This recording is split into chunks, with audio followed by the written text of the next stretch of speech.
It's time to go beyond the headlines, cause I don't put in overtime just so I can headline. Okay, now it's Fox Sports, I'm live with Renee. Going hard every day, sports rapping every play. Different segments for your favorites, coming at you daily with positive vibes, yeah, we some game changers. Basketball, football, soccer, with different interviews, you never know who may pop up. Listen, only on Beyond the Headlines, this is Beyond the Headlines. Only on Beyond the Headlines, this is Beyond the Headlines. Only on Beyond the Headlines, this is Beyond the Headlines with Renee Washington. We are live with a very special guest, the one and only Jalen Agnew from the Atlanta Dream, WNBA player, joining us here as she's rehabbing back from her torn ACL. Jalen joining us from Wichita, Kansas. Welcome. How are you? Thank you. I am doing good. How about you? Doing pretty well. Can't complain aside from just battling a loud smoke detector for everybody tuning in right now. I apologize in advance. There it is. I tried to fix it. It's not, it just wants to be a part of the show apparently. So one of these days I will get that fixed. Don't you worry. And I apologize because I'm sure everyone can hear my dog in the background and she's outside freaking out. So, I have the dog that wants to be a part of the show and you have the smoke detector. So I guess we have two things. That is so true. That is so true. Not letting us be great. Yes. Yeah. So I definitely want you to just fill people in. I know right now you're rehabbing from your torn ACL. Just let people know kind of what that process is, where you are in your rehab, and the timeline that you're looking at to get back on the court. Yeah, it's been quite a process. I had surgery at the beginning of January.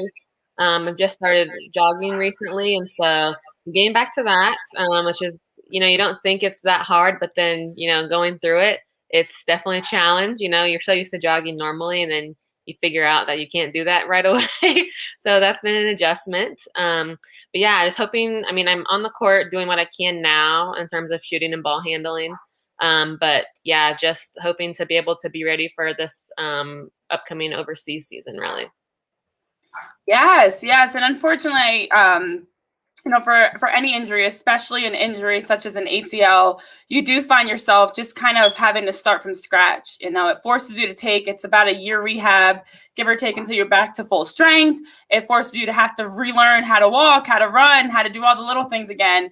But it is something that you can't rush, and you want to make sure you're taking your time to get back. So is this your first major injury that you've dealt with and just working back from in the course of your career? Yep, it is my first major one. So, like you said, it takes a lot of patience, which normally I don't have. So this has been a challenge for me in multiple ways. So yeah, it's been, like I said, a challenge. Yes. We won't overly dawn on the injury itself. We're just happy that you're rehabbing, you're working back. You'll be back sooner than later.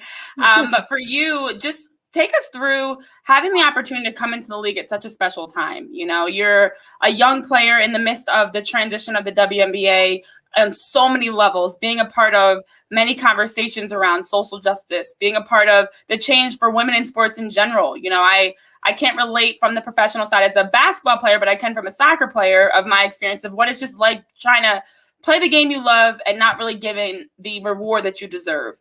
So for you, being a young player in the midst of this change, how special has this been to just take us through being a part of the league at this time? Yeah, it's super special. Everyone that asks me about it, I just talk about how, like you said, special it was to even be a part of it.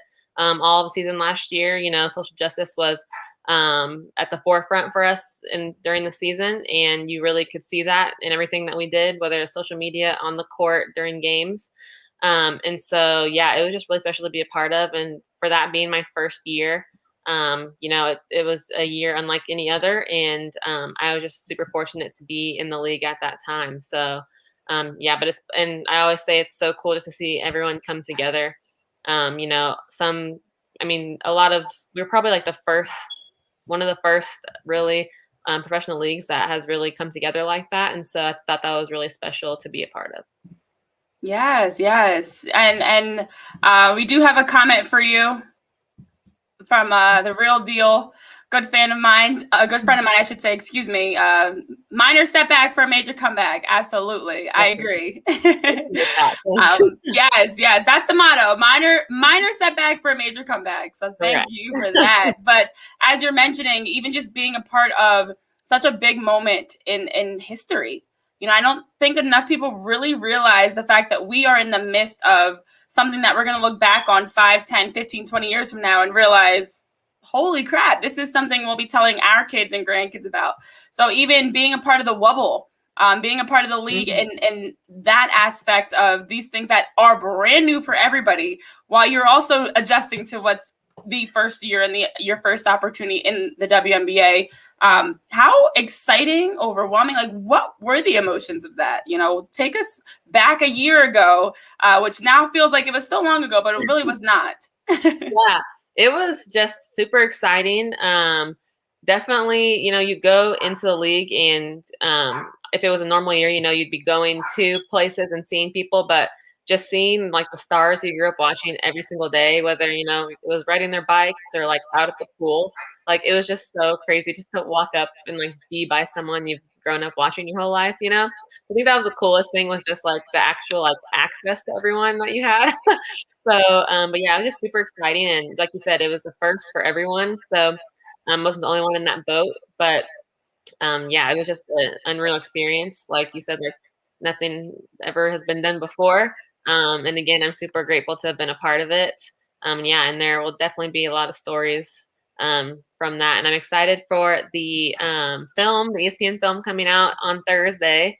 So I'm excited to see what's all featured there. Yes. And something that you said, like it was the first for you, but it was the first for everybody too. Like everybody has different experiences. For you, it was the first where you were coming into the WNBA in the Wubble. Everything was new. But for others, it was maybe just a little unique. Instead of going and traveling and facing teams on the road and having home games, everybody's in Florida together. But I also definitely want to get into that point you make about being able to have more access. Which player or which moment was it where you really had that jaw-dropping I'm here moment as you had a chance to stand next to a player, you know, specifically that you maybe looked up to growing up as a kid? I mean, there are a couple. I mean, just like we were a couple of my teammates and I, we were like eating dinner, and Candace Parker came in and she had just got done golfing, and she asked us like if we played, and I was like, yeah, I play. Like I was so nervous. And then I mean, seeing Sue and Diana, just, you know, everyone, even like because Megan Rapinoe was there and she was behind me in line at COVID testing one time. So I was like trying not to freak out then. So it's literally just you would walk around and see someone, and like it was just crazy. I'm like, oh, there's so and so again for the third time today. Or you'd be riding bikes, and like, people would say hi, and you're like, hi, like I know you have no idea who I am, but I know who you are. It's funny you say that, because even as a professional player yourself, I mean, there are so many people that look up to you, and here you are, you still have people that you look up to that are still like in your eyes, like that idol, that person that's a role model that you've always looked up to. And it's that starstruck moment, like, wow, Megan Rapinoe standing behind me in line. That's not something you have every day happen. But I think that is something that the Wubble did bring. It was a chance for all of you guys as players, and even for families, to be there together and have the chance to talk about golfing and talk about other things and record videos, you know, looking at that experience. You know, do you think that it maybe was actually even more of a benefit as a young player, as a rookie, being able to have the chance to have, like, you jump right into it. It's like you're on college campus with every player, you know, instead of just being on the college campus with the dream. And that's what I try to compare it to everyone I talked to. It was definitely like college, you know, you have your dining area, you have your little apartment or your hotel room, whichever one you want to stay in. You saw people on campus everywhere. So yeah, so I think especially for us rookies, maybe it was an easier transition for us just because of the fact that it was like college. Because I remember talking to some of the vets, and they were like, "Man, this is way different than what I'm used to. You know, I'm used to having this time, and like now everything's scheduled for us." So yeah, I think definitely for rookies, I think it was an easier transition. Yeah, I have to think that it definitely was an adjustment. Well, of course, it was an adjustment for everybody, but for different reasons. You know, as you mentioned, for some, it's kind of like I'm used to the season having control over my time.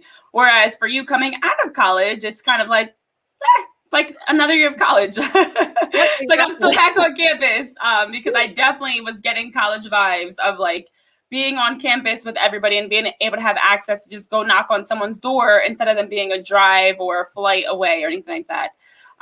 So as the season progressed, as you are continuing to be a part of the Wubble and continue to have your experiences with the dream, with the team, that rhymes, in such close proximity, you know, how did that help you grow as a player too? I mean, we talk about on the social side, having a chance to connect and see people that maybe you wouldn't have, but how do you feel that experience, especially since that was the, you know, year you're able to play and be healthy? How do you think that helped you as a player mature from just being able to be around everybody so much? Yeah, I think you just get a better insight into like what pros do, you know? I mean, coming from college is obviously a lot different. You see how people are taking care of their bodies differently. There are a lot of pool workouts that like we did and everyone else did, stuff, you know, that you maybe didn't think you were going to do or you didn't think about at all. And then next thing you know, you're doing a pull workout and you're like, wow, I didn't think we were going to do this today. You know, so little stuff like that. I mean, I know some teams had like hyperbaric chambers that had like they shipped in and all this stuff.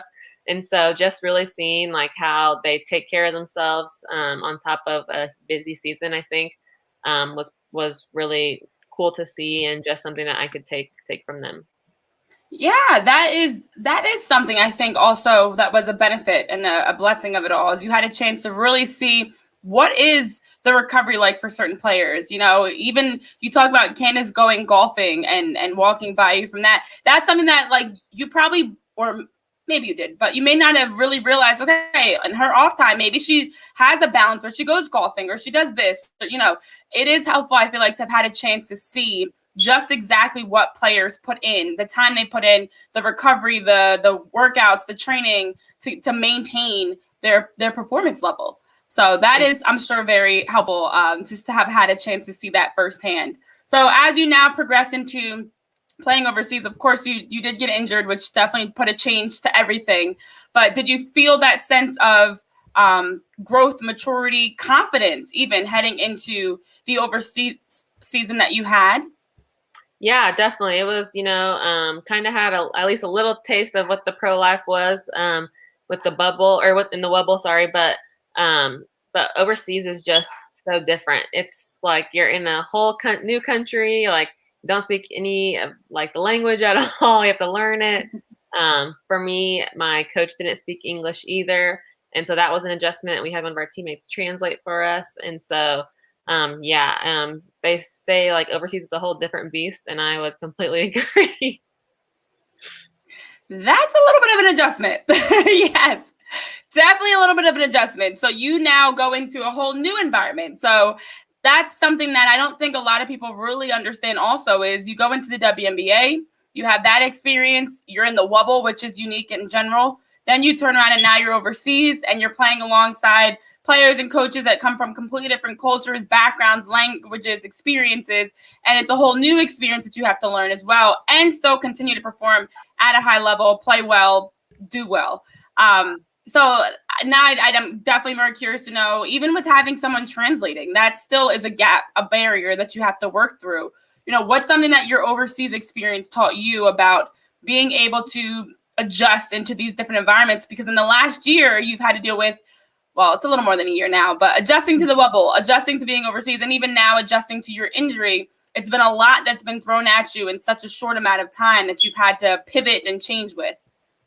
Yeah, it's I think I just learned, you know, again, patience. This is the ultimate test right now. Patience, my need, but just overseas, you know, like, I mean, when you listen to the coach, you want feedback right away. And I'm sitting there and I'm like, I want to know what I'm doing. Like, and I just can't understand them. So it's very frustrating, but just to have patience, you know, with everything. She was super helpful, but she's also on the team. So if she's out there playing, then, you know, we're just sitting there like just trying to figure out stuff. And so I think that was like, again, challenging, but it just taught me patience really. And kind of, I think just to be more open-minded, I think. Just that, these girls are, like you said, from different cultures, don't speak English, and just to kind of like put myself in their shoes a little bit. But yeah, I would say probably those couple things. Yeah, that definitely has to teach you patience, without a doubt. And I know that we have some comments that are coming in, and a question as well from Mike Patton, who's asking just how is the atmosphere completely different in general playing overseas, and he's also curious to know where you played. So I always am interested to know, because everybody's experience is different. How is that experience? How was that experience for you playing overseas? And you can definitely share some more on that. Yeah, so I played in Russia, and like I said, just it was challenging, first year, and like I said, my coach didn't speak English, where a lot of coaches usually do. I'd also say, just simple things you don't think of, like going to the grocery store. You can go to the grocery store and pick out milk like normally here in the U.S., and you go to Russia, and there's different kinds, and you have no idea what the label says. So you're just like, hoping this is all right, and just pick it. So like little stuff like that you don't think of, and it really like is something you have to figure out. But playing was so cool because as a lot of people know, a lot of WNBA players do play in the Russian league. So we had a game every night. We were playing against ECAT, which is a gauntlet with everyone there, with BG, Sluty, Allie Quigley, like JJ, Stewie, like literally all of them. Then Enrique, and Zowie. And then, there are so many other people like that play in Russia. So every game was a challenge, but it was so fun to play them, not only at home, but overseas. So, yeah. Yeah, again, something you would take for granted is being able to go to your grocery store. I drink 2% milk. I know exactly which kind I want. I know exactly, I didn't have to think about it. I just go right in, and it's always in the back of the store, of course, but I just go right in, get my milk, done. But even something as simple as off the court, dealing with the adjustments of trying to be able to know which type of milk to get or which type of anything to get, because you can't read it. And although you may have a translator that's helping you with basketball, and even again, as you mentioned, you're not getting that direct feedback. What about in the grocery store? You don't have that same help. So did you have something specific that you use to help you make that transition even easier, to being in a foreign country, to being in a place where you don't know the language and you don't know as many people, and you're adjusting and having to take on so many different things that are new, yet again, common theme, at once? Yeah, I had another American on my team, Peyton Williams, and we just, bonded together and just like did stuff together. Like, well, we did one, like we'd say solo because we did it without our translator, but just us two. We went into the city, into Moscow, and by ourselves, and that was like our biggest like thing we did, because we did it by ourselves. And they even using like a taxi or like Uber over there is difficult. So. But I think we just really stuck together and helped each other through it. And I think it was super beneficial to have another American on the team with me. Because even, when we'd miss home, thankfully I like brought like an Apple TV and stuff, got a VPN, was able to like get shows. So we like have like movie nights and everything. So made it a little more easy and definitely a little more normal. Yeah, finding something, the little things, like being able to, of course, have somebody that also speaks English, but as you mentioned, having an Apple TV so you can now watch some shows and keep up and have something that feels like home too. Exactly. But I think that's, as we're continuing to talk through, and it's something that I have to imagine that while you were in it, you didn't really realize as much. But now when you look back, you realize just how many things, challenges, changes you dealt with in such a quick time, on top of a pandemic, on top of all that 2020 brought. That is a lot to handle. So I know I was ironically just having a conversation around the mental toughness that you have as an athlete, that we have to have. Not that I'm an athlete anymore. I say we like I still play, but that you have to athlete at heart. The mental toughness that you have to have as an athlete to be able to deal with so much adversity. And that's usually focus more on the court, on the field, in the pool, on the track. But it's more than just that. It's all the things, like being able to go to the grocery store, like knowing what language and what people are saying around you. So I'm curious to know for you at, this time in your life, having dealt with all these different challenges, the mentality, the approach that you bring to be able to figure out ways to work around them and not let it slow you down or stress you out or anything. Just having that balance of being able to handle it, accept it, and work through it. Yeah. Anyone that knows me in high school was not mentally tough at all. I was super down on myself. I was always hard on myself. And I think, throughout the years, just maturing, getting older, I think one thing I've kept in my mind is just to stay positive about everything. Things aren't going your way, stuff's happening, just to stay positive, because that can help you in so many different ways. And so, with Russia, with getting hurt, it's been a challenge. It's been hard, but I've just tried to stay positive throughout the whole thing. Work hard, do what I can do without doing too much, that type of stuff. And yeah, it is a grind physically and mentally, in all aspects. And it really is tough. And for the people that don't really know overseas, just listen to everyone and know that it's really challenging. Yes. Yeah, that it is. I do know a number of people, and that it's always challenging for a different reason, but it's definitely challenging. That's for sure. Being in a different environment and adjusting, it's incredible the way that sports can bring you to so many different opportunities and allow you to meet different people and, allow you to learn so much about yourself, but it also does challenge you, especially when you are stepping into new environments.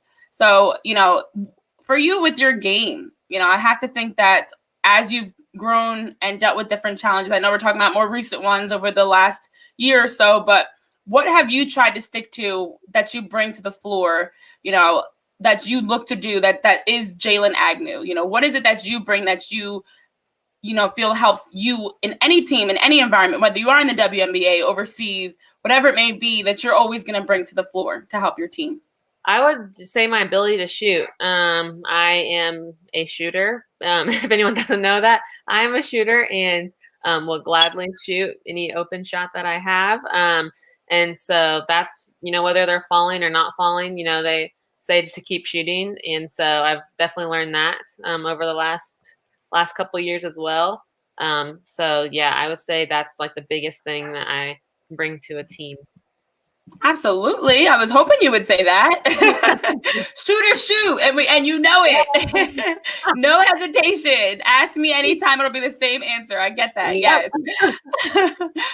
But even that is the toughness of knowing that when you are a shooter, there's going to be those days that your shots aren't falling. There's going to be those days where you can't miss. And that's part of it as well, is just knowing the balance of having the confidence that no matter what, this is what you bring to the floor, and you're always going to shoot, and you're always going to do your role and do your part in that sense. But, for the WNBA season, I know you're home rehabbing. It is an incredible year. We look back on the momentum that came from what the Wubble brought, and allowing more conversations to happen and allowing the players to be really at the forefront of the social justice movement and so much change. And I agree, they definitely need to be celebrated for how, you guys specifically within the WNBA have led a lot within our society. And also even as women and what we're fighting for equality and opportunities and equal pay and equal, the same sort of resources and everything that we are constantly fighting for. But the greatest thing that I like about it is the next generation. You're a little bit younger than me, so I will say that in your generation. But even just being a part of the conversation and having, like we're doing right now, what is something that you are looking to do? Even though you're not in Atlanta right now, you're still part of the team. You're still part of the league. You're still part of all the greatness that's going on. How have you been really kind of finding your own way to help the bigger cause that's we're all fighting for in that sense? Yeah, I mean, with my inability to, be there right now and everything, I really am just trying to get everyone tuned into the league and see what they're doing, like Some people that I know, they're like, well, you're not playing this year, so we might get rid of League Pass. I was like, don't get rid of League Pass. I'm like, you need to be watching all the games. And they're like, okay, never mind. I'm like, yeah. So I'm just trying to, inform everyone, keep everyone updated, keep everyone watching. Because, even though I'm not playing, for the people that know me, like, there's still obviously so many great players, people, and really I'm just so excited to watch this season too. I'm just super intrigued with all the free agency moves, and also the jerseys. We're going to sneak that in real quick. The jerseys are awesome. I'm so excited to see them. See how everything plays out, and the fact that it's the 25th season, it's just going to be a super fun year just to watch. And so, yeah, I've just been really trying to keep everyone updated and keep them, in with the WNBA. Yes, you bring up those jerseys. They are incredible. It is awesome to see, like, year 25. That's why I say there's so much momentum, because last year with the Wubble, I felt like people had to take notice. You were able to turn on any channel and there was any sport you want to watch on. And the WNBA was right there, giving access, giving people the opportunity to easily find games and watch coverage and watch, the analysis going on pregame, postgame. It was a lot easier to access WNBA games. And then this year, as they've been doing a tremendous job rolling out season 25 and the announcements around it and preparing for it, then you have the jerseys that came out. It is phenomenal to see, like, the way the momentum has built and the way that, it is moving in the right direction. And I love that you said, hey, keep that league pass. You better still be watching. I don't care if I'm on the floor or not. You watch every game you can watch and keep up, because I do think that's something that, when people talk about how they can help and how we can make that change happen, you have to invest in the WNBA, in some way or another. But the jerseys, I know it was leaked, that some of the jerseys were leaked, and I did see that come out because that's what people always do. But I actually liked it. I was like, you know what? That's great. People are so excited they're leaking the jerseys. But for as players, the conversation that you guys have had around just the excitement of the jerseys and everything. I know you're a little bit more removed, being that you are injured, but were you, give us your first reactions, I should say, first, when you saw the jerseys come out. Yeah, at first I was like, these are sick. Like, I was freaking out. I'm like, sending it to everyone. I'm like, these are crazy. People are sending them to me, and I'm like, man, I wish I could be a part of it so I could get one, but yeah, they're just so cool. Like, every team, like literally every teams are super cool. So it's just awesome that we even get to get new jerseys and celebrate it in that way. So yeah, but they're all so cool. Like, I mean, I'm obviously biased to one, but I could probably think of a couple that are underrated. Yeah. I agree. If you had to pick one that's your favorite, not to put any pressure on you. Okay. Well, obviously the Atlanta with the blue, like iridescent, like that's the awesome one. The Rebel one, and then I'm trying to think. Okay, so my favorite color is orange, and so Connecticut's orange ones are pretty sick. So. Yeah, the orange is like, it's like an actual fire orange that is like with the trim, and yeah, I can see that. I like the Phoenix with I always like when jerseys have the cool transition of colors. Mm-hmm. I don't know, like that looks really good too. But I also like the themes that the blah, blah, blah, blah, blah, the different jerseys have. That also is really cool to me too. So I don't know that I could pick a favorite, but I do. That fire Connecticut is, if the orange is your favorite color, that's like, yeah, I can see that. I can see that without a doubt. So, as we're moving forward and specifically looking at the Atlanta Dream, I know news just came out that you guys are the first team. Of course, you hire Renee Montgomery, who I had a chance to speak with a couple months back. That's a historic move. Now you have your broadcast team, 4 Black women, friends of mine. I'm so excited for them to have the chance to be on your broadcasts for games. The Atlanta Dream continued to be at the center of it all. And first of all, I think what better team Atlanta is obviously a city in general that has a lot of Black excellence in business and entrepreneurs and so much that's going on. But for the team as a whole, you guys continue to move and press the needle. So that hats off to all of you. But do you continue to have these conversations? Like, what? I know Renee Montgomery is at the forefront of all of this without a doubt, but I'm so interested to know from the players, you know, kind of your thoughts on all of this, being that you're on a team that is literally driving the WNBA right now. Yeah, it's just like I said in the beginning, it's super special to be a part of, you know. Who would have thought, you know, during the bubble we would have had a chance to like sway our ownership and the Georgia Senate seat, like who would have thought, you know? And then recently with Renee becoming part of the ownership group, and yeah, having 4 Black female analysts, it's just so cool to be a part of. And I obviously wish I was there competing with everyone, but I'm so excited to see it all, you know, come to fruition and just watch everyone, and I'm excited to just tune in really. Oh yeah. It's a great time. It's a great time for anybody. If you have not already tuned in and been able to find a way, whether it's getting a jersey or getting the league pass, whatever it is, it's not too late, because I have a feeling season 25 is going to be one for the books, literally. And it's exciting that we are, you know, seeing so much momentum building leading up to the tip off of the, you know, the start of the season officially.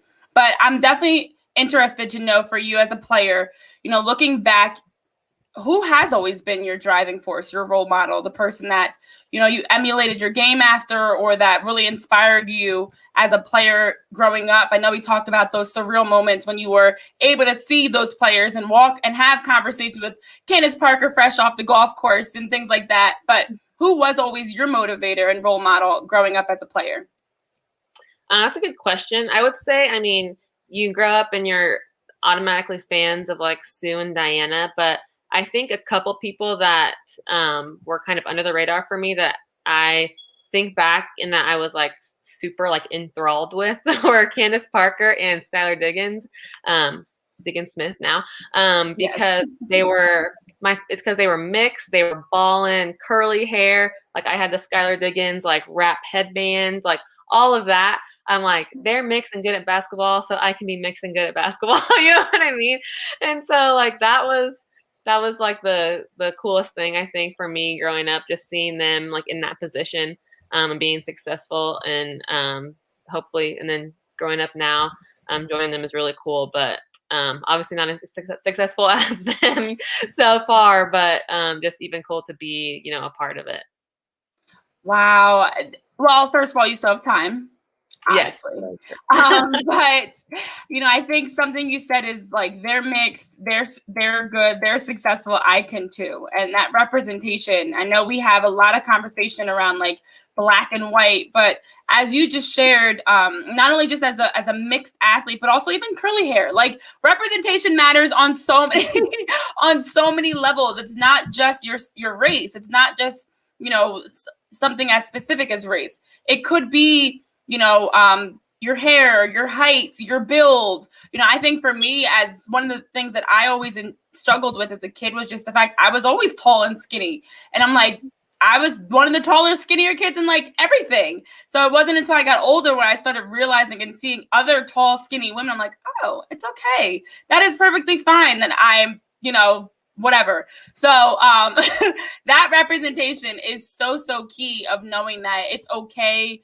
However you look, whoever you are, come as you are, you're beautiful in your own way, and that's perfectly fine. So representation matters. And now you hopefully are someone that other kids that have curly hair and are mixed are able to look up to as well. But I actually want to take that a step further, because this is a unique experience that I don't know of. You know, I know of being an athlete as a Black girl, but as a mixed player, I'm curious to know if you had a lot of moments where you were kind of put in your place, where people, or they try to put you in your place of, you're different, you look different, your hair is different, as a player that you dealt with. I'm sure in life you have. I'm sure we have stories for days, but as a player specifically in sports, how you dealt with that. Yeah, I mean, I was very similar to you. grew up tall, lanky, mixed. And I was also always the tallest no matter what. In middle school and high school, people would call me BG, like Brittany Griner, and I'm like, hey, she's out there balling. Like, I don't care. I'm like, she's out there balling, so call me that all you want. But yeah, so like they try to do that to like put you down, but I mean, to be called Brittany Griner, I'm like, that is completely fine with me because she's out there hooping. So keep it coming. So yeah, I would say there are those little things like that. Like I said, they try to like put you down, but I was not fazed by that. Yeah. And that is tough as a kid, especially when you are being compared to, gosh, the comparisons I was compared, somebody called me Snoop Dogg. Somebody said I looked like, I was like, You're oh, like, wow. okay. Yeah. I was like, so, of course, still to this day, I'm not a curvy person. Like I'm just not. So there were always those comments. But again, as a kid, you're like, all right, why are you calling me this? Why are you treating me this way? But it isn't until you get older that you really understand it really is okay to be different, and you should be celebrated for it. It's not bad if someone says you look like Brittany Griner, or they remind you of her. Hey, I'll take that, and I hope that I'm just as successful as she is one day, because that is something that, unfortunately, a lot of people try to bully you in that sense. So for you as a player, then specifically working through the challenges as a kid to get to where you are today, that's no easy task. It's not like, contrary to what people believe, it's not like you just woke up one day, we're good at basketball, I'm like, I think I want to play in the WNBA and play professional ball. It's a grind. So what was that transition moment for you, going from I'm a good player to I can play at a really high level? I would say probably this is actually later than most people might think, but my junior year in college, I was really just thinking, I don't necessarily want to be done with basketball yet. And I was doing pretty well that year. And so I think it was my like final 2 games my junior year in the Big East tournament. They're pretty big games for me, and I just wanted to keep that going. So I was just in the gym working really hard. I obviously worked hard previous to that too, but I think that was really a pivotal moment to where I was like, all right, I think I want to keep playing and I want to do it at a high level. Playing later than most people, but I always too like grew up as a kid wanting to be like a professional basketball player, and then like middle school and high school, you're just out there playing. High school, you play to get a college scholarship, and then that stuff kind of like gets to the back of your mind a little bit. But then it came a little bit more to the forefront that junior year, I would say.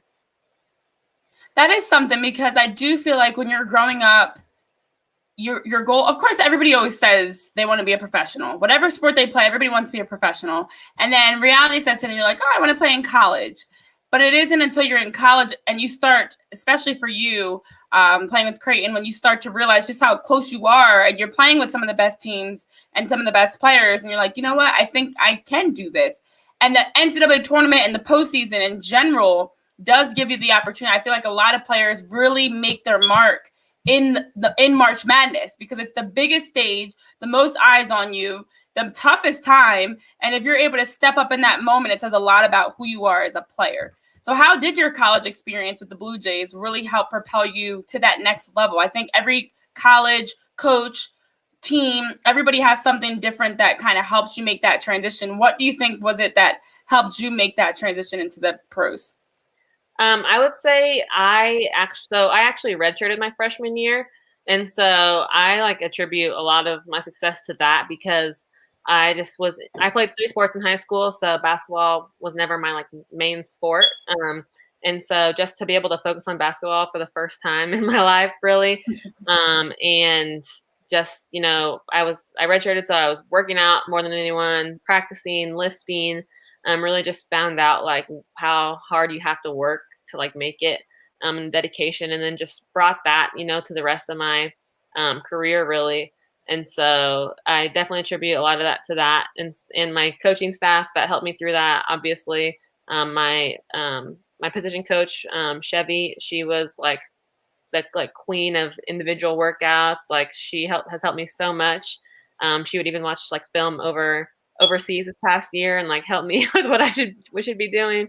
And so I attribute a lot of success to that. But yeah, I definitely would say my redshirt year was a year of growth that has helped me tremendously.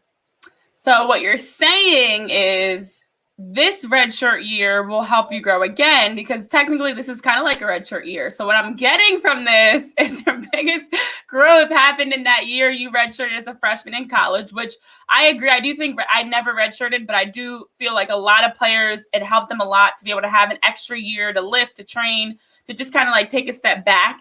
So basically, next year you're gonna blow up, is what you're saying. Okay. I don't know. Basically, what I'm getting from this is now your WNBA redshirt year, and next year, no pressure or anything, but next year. That works for me. Let's do it. Perfect. So as you're continuing to rehab, what have you been working on? What's next for you? Anything that you've taken on in this time that you've been working on personally or professionally? Yeah, I mean, I would say just ball handling has been my biggest thing on the court right now. Even though, when I wasn't able to really stand or like be in a big position, I was out in my garage, sitting in a chair, like doing ball handling, like back to the like total basics. Oh yeah. Yeah, that's been something I've definitely focused on. I think just, also being super appreciative of like my time at home right now. Because I mean, after this last year, we had the pandemic, and then to get ready for the bubble wobble, I moved up to Omaha to work out with my Creighton coaches. Went to the wobble. I only had like 4 to 5 days back at home before going to Russia, and so I was like not at home like for the longest time, and so just being super appreciative of just where I'm at right now. And so I have this saying like, "Be where your feet are." And so that's kind of just what my mantra has been right now. So to just take it day by day and just work hard. Be where your feet are. I like that. That's basic, but it's very, very effective. Okay, that's a great concept, because as you mentioned, even just from your journey and transitions from Creighton in the WNBA to Russia to a pandemic well, not in that order, but a pandemic, an injury. It is helpful, I'm sure, to stay literally grounded by remembering to be where your feet are and not getting lost in all that is changing. Well, it sounds like I said, next year, big things. Season 26 in the WNBA. Technically, I guess it could be your second season. It's going to be a big season for you. So I'm excited to see you get back on the floor, and also as you're transitioning and as you mentioned, just being more appreciative when you are able to now start working out, start playing, start, practicing fully, getting into games, it does make you appreciate the game that much more. But where can our listeners, I know I have it on here too, but where can they continue following you to keep up with what you've got going on in your career? Because as I said, for everybody listening, next year, Jalen Agnew is going to blow up. So you better follow now, get on board now, get that season pass, all that, the jersey, all of that now. Start following the dream, because yes, it's happening. We're speaking it into existence. So we're going to follow you. Yeah, let's manifest it. Jalen_Agnew, I believe, is most of my social media. I would say I'm pretty funny on TikTok too, if anyone wants to follow me there. I just posted one the other day about watching film, and so that one was pretty funny. A lot of mine have to do with basketball, but some are just funny ones, so pretty good. TikTok is different. I am not on TikTok, but it's definitely, it's funny. I'll give you that. I feel like if you're a really witty person, which I could see you being a really like witty, funny person, then TikTok is your thing. But I feel like I'm like a corny, funny person, so I don't think that TikTok would work well for me. So no, it would work, because like I think of stuff, but then it's like, oh, someone's already thought of that. So it's like, it's still funny to me, but it's not as funny, to where like you could be like more original with yours and people would think it's hilarious. So you never know. But TikTok. That's true. Okay, I'll give you that. One day I will maybe get a TikTok. But for now, everybody can follow you on TikTok instead, and Twitter, Instagram, wherever else. But I do really appreciate you taking time to join us on the show, because as you have already shared, you've been through a lot over the last year and some change. We've got a lot of great things that are coming in the future for you. We're speaking that into existence and stepping into it. And I wish you all the best in your recovery and your training to get back to 100%. So thank you so much for joining us on Beyond the Headlines. It's been a pleasure having you. Thank you for having me. Appreciate it.